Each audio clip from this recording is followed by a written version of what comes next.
Olá, Gabriel, bem-vindo. Eu sou o Muchas gerente, gracias. diretor de Risco e Compliance da Hash Invest, e a gente está querendo a sua ajuda para desvendar alguns mitos e verdades sobre o Bitcoin e as criptomoedas. Me conte um pouquinho de você, quem é você, da onde vem, o que faz. Meu nome é José Gabriel, sou da Venezuela. Eu tenho 27 anos e sou formado em administração de empresa lá da Venezuela.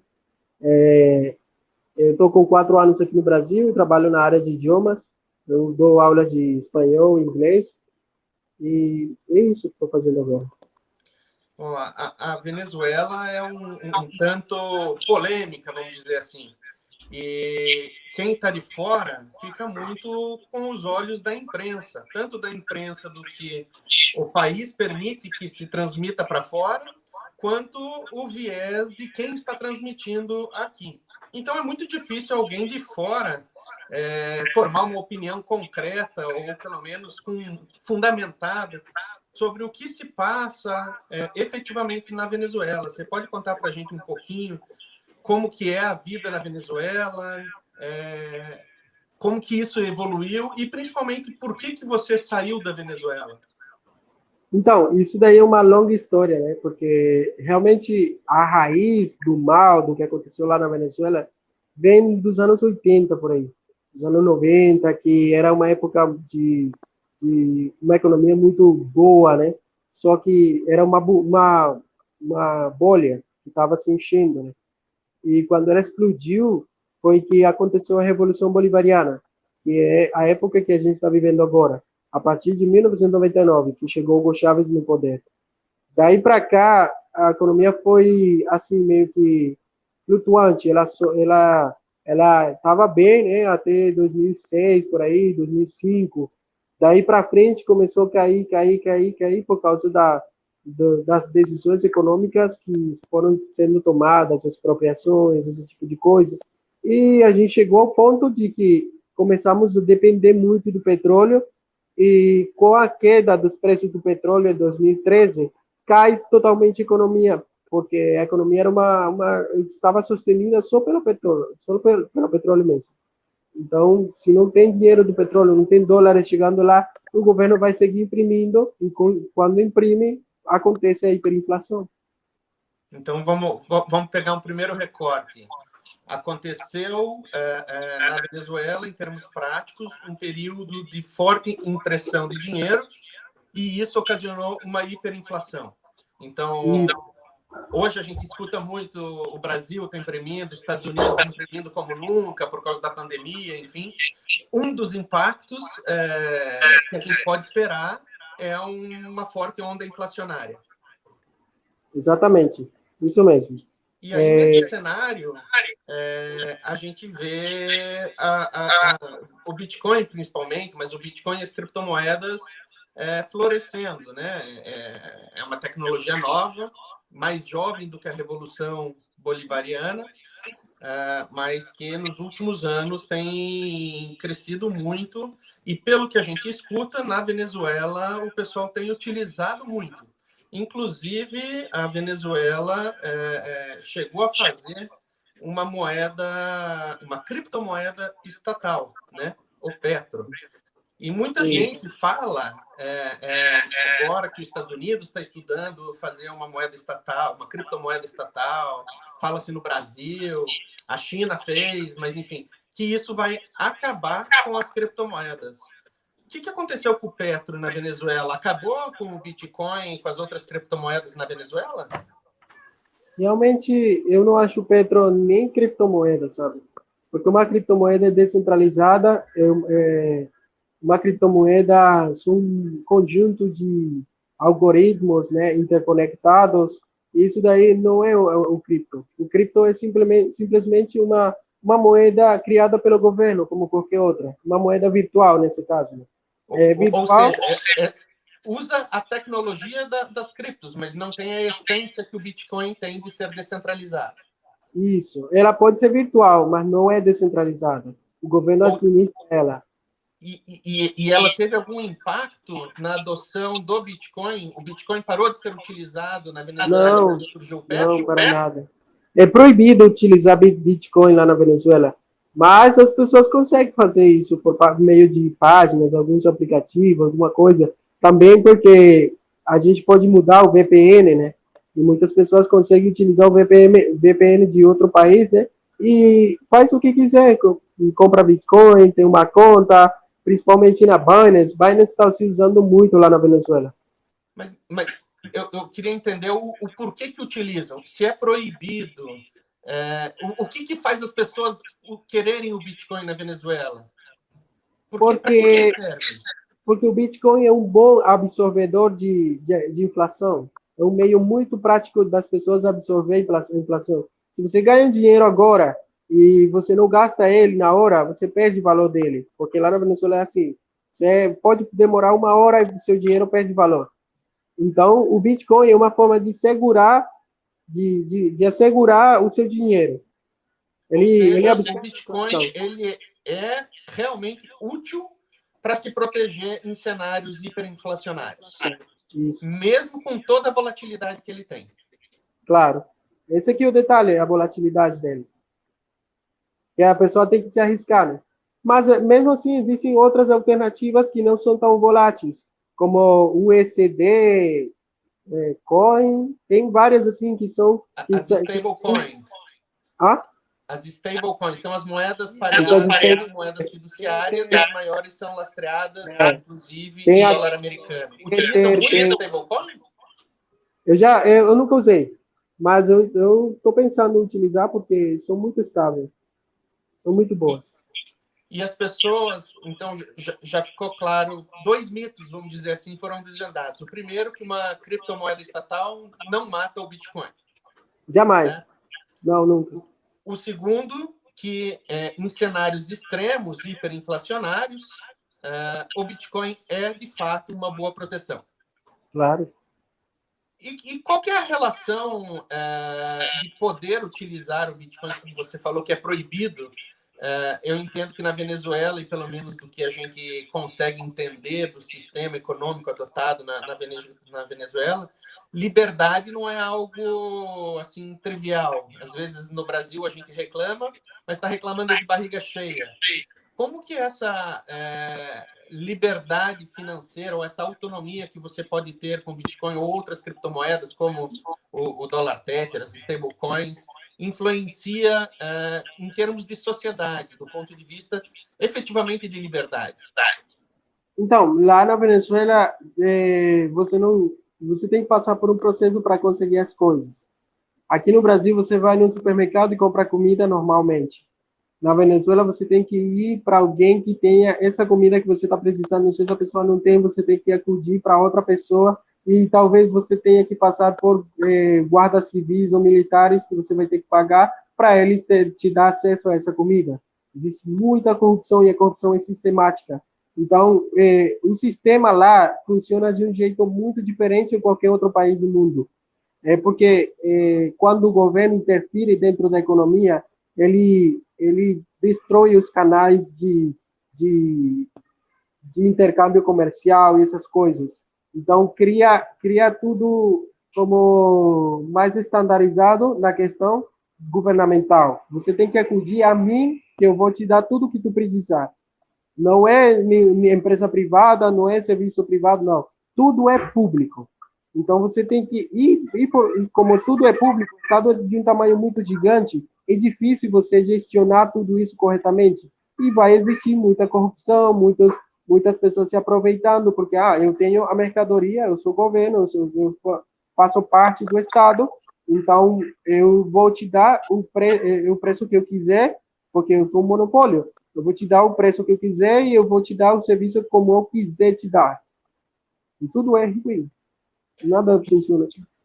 Muita gente fala que é utópico imaginar que o Bitcoin, na sua essência, por ser descentralizado, escasso digitalmente, jamais seria uma ferramenta que pudesse oferecer liberdade ou até um suspiro de democracia, ou oportunidades iguais, vamos dizer assim, para a população de forma geral, independente do país, nacionalidade, religião, enfim. Eu acho que o Você acha Bitcoin, que o Bitcoin ele tem entre outras questões, esse ideal libertário de promover um pouco de inclusão financeira, inclusão social e, de certa forma, liberdade na sua maior essência. Eu acho que o Bitcoin é uma moeda que foi criada para cumprir certas funções, né? Só que o Bitcoin tem muitas limitações. Mas se a gente for falar de criptomoedas no âmbito geral, a gente poderia incluir criptomoedas que permitem as pessoas fazerem o que quiserem praticamente com elas. Utilizar como meio de intercâmbio, utilizar como meio de poupança, utilizar como meio de investimento. Então, as próprias criptomoedas, o conjunto de criptomoedas que existe no mundo, é o que dá essa liberdade, essa forma de anarcocapitalismo que a gente precisa. Ou seja, o que você está dizendo não é o Bitcoin em si, que, na verdade, hoje existem mais de 10 mil criptomoedas, cada uma com a sua finalidade, várias sem finalidade, mas enfim. Mas a tecnologia como um todo tem o Bitcoin como seu maior expoente, mas no caso da Venezuela, você deixou claro que as stablecoins, né, que são dólares virtuais, também tem uma aplicabilidade grande, permitem que a população que vive num país de um regime extremo possa, ao menos, ter esperança de dias melhores, ou não? Claro, claro. Na Venezuela agora se usa muito uma tecnologia chamada Pago Móvel. Pago Móvel, ele é como se fosse um Pix. É muito rápido, o pessoal faz tipo, praticamente um Pix, pum, e recebe dinheiro, né?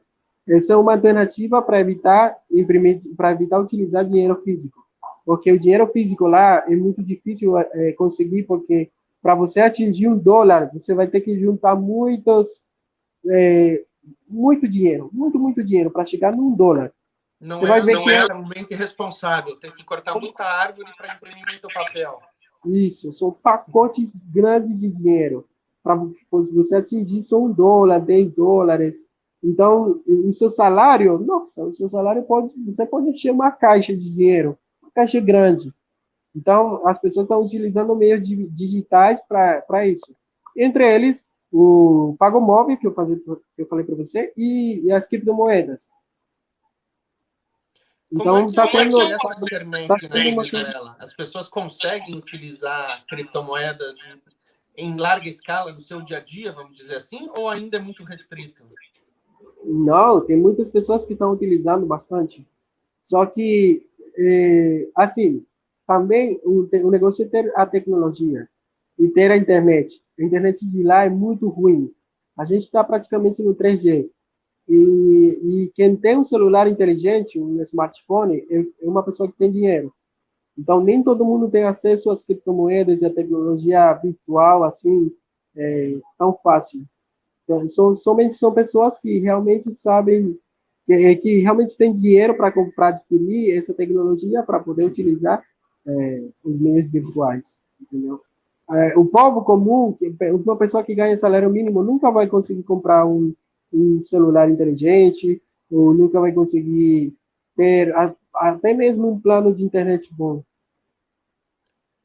E o fato de não precisar de um plano de internet bom, enfim, pode ser um facilitador, né?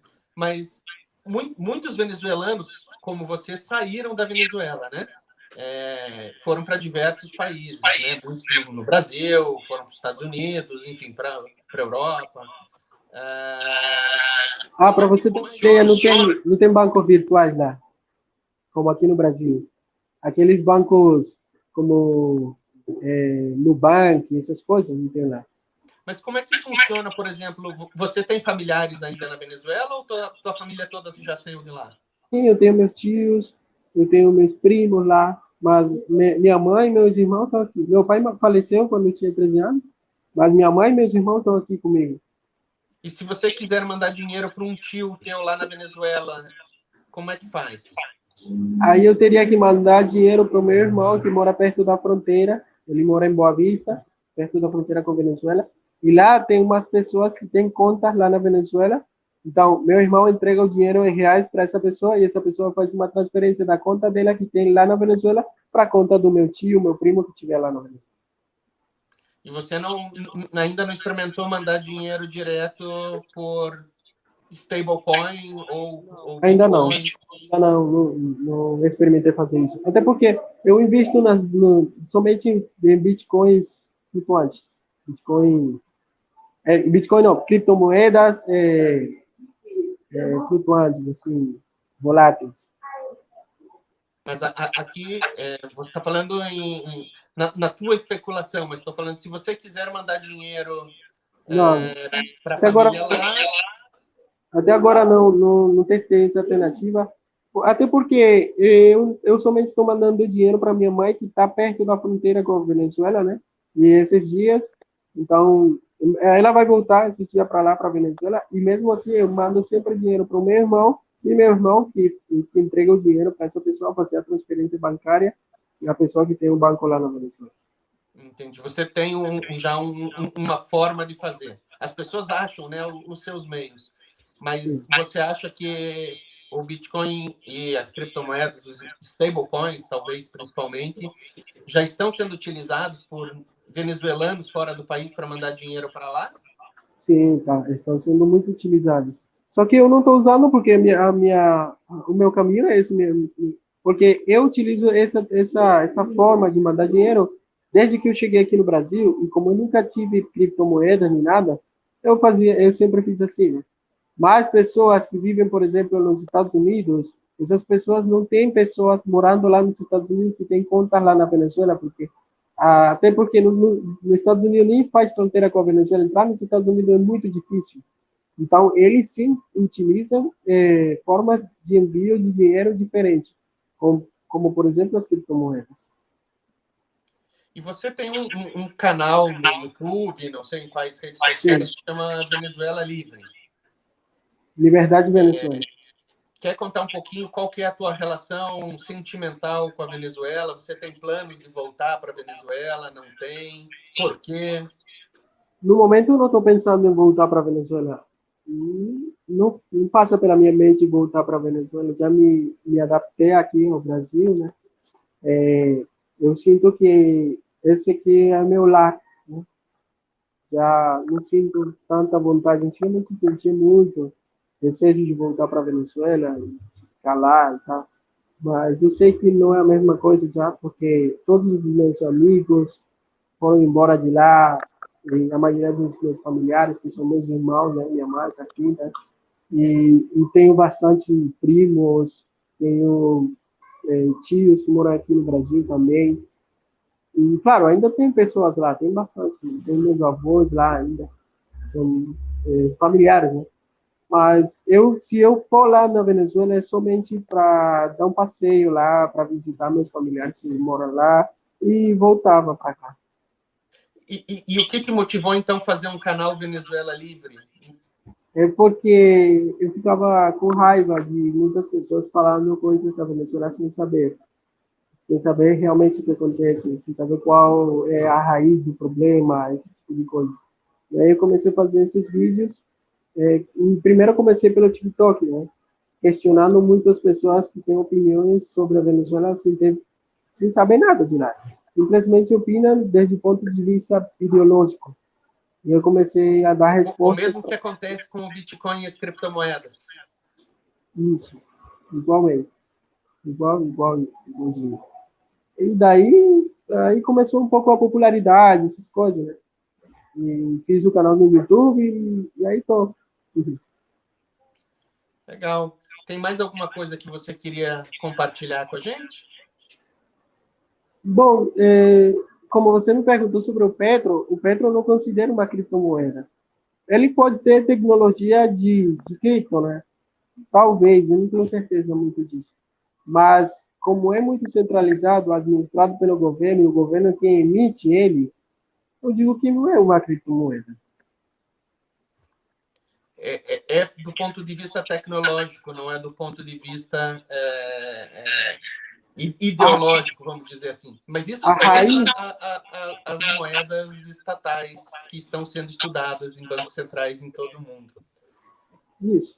Mas, então, a raiz da tecnologia, né, das criptomoedas, é a descentralização. É a forma mais simples de você entender como funciona uma criptomoeda. Se a criptomoeda não é descentralizada, você não pode confiar nela. Nem Porque, todas as criptomoedas são descentralizadas, só para deixar também claro, cara, existe isso claro. Mas criptomoedas. legal. Eu queria te agradecer por participar e nos ajudar a entender como que o Bitcoin e as criptomoedas estão sendo utilizadas na prática. Convidar o pessoal que assistir esse nosso bate-papo para te seguir, para entender e conhecer um pouco mais da realidade da Venezuela e também para nos acompanhar, a Hash Invest, nas nossas redes sociais, para acompanhar o que acontece no mundo dos investimentos, mais Até especialmente porque no mercado eu, cripto. eu também invisto em criptomoedas. Eu comecei a investir em criptomoedas quando o Elon Musk falou que ele investiu US$ 1 bilhão em criptomoedas. E eu fiquei, meu Deus, US$ 1 bilhão. Cara, se esse cara arriscar US$ 1 bilhão em criptomoedas, por que eu não vou arriscar R$ 300? E aí comecei a investir. Só que, de repente, ele falou que não ia aceitar mais criptomoedas na venda dos carros, né, que ele tem, e as criptomoedas despencaram. E aí, porque eu comecei investindo quando já estava alto, né, o valor.